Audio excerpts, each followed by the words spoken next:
The challenge of continuing a good habit when either your body or mind doesn't want to continue.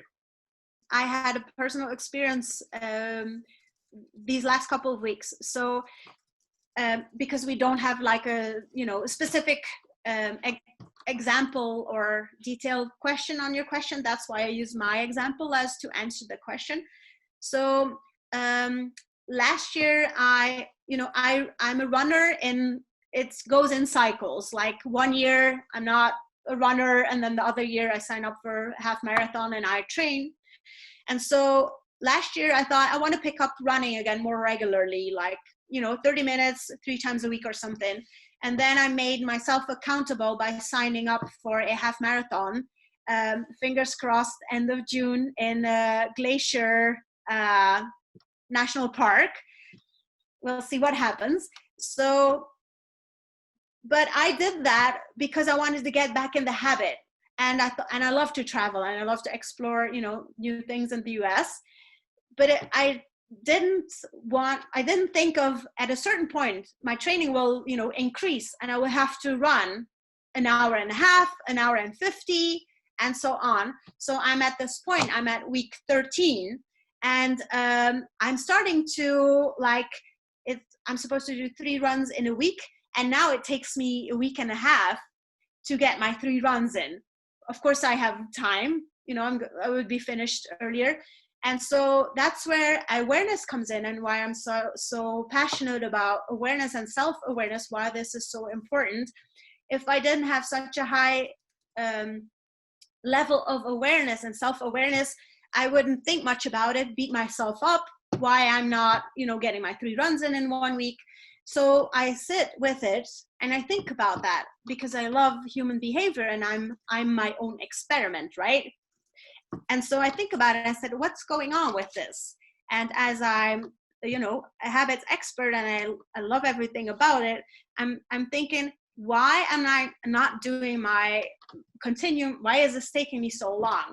And then I thought, well, all you wanted to do is get more consistent with like 30-minute runs again.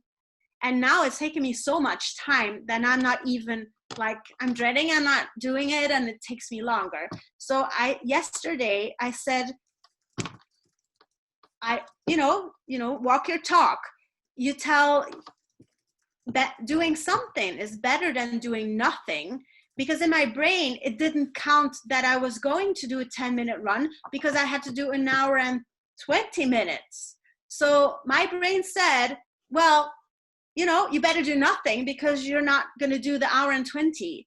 And so then I tell my brain, wait, you know what?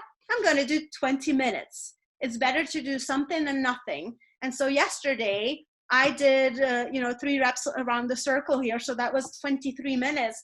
And I thought, yay, I'm back just like that, because I tricked my brain. I said, brain, it does matter, the small thing. And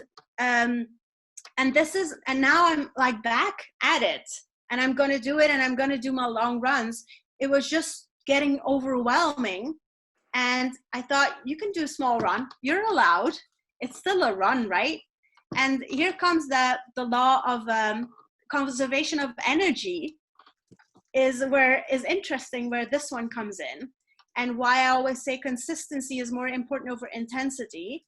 So with the law of conservation of energy, a body in motion, or something in motion, takes way less effort to keep in motion than when it's not in motion.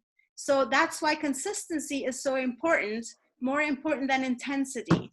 If you stop, what you're doing, and you're suddenly stopping that good habit that you have, it'll take you more effort to restart than it would that you do just a little bit.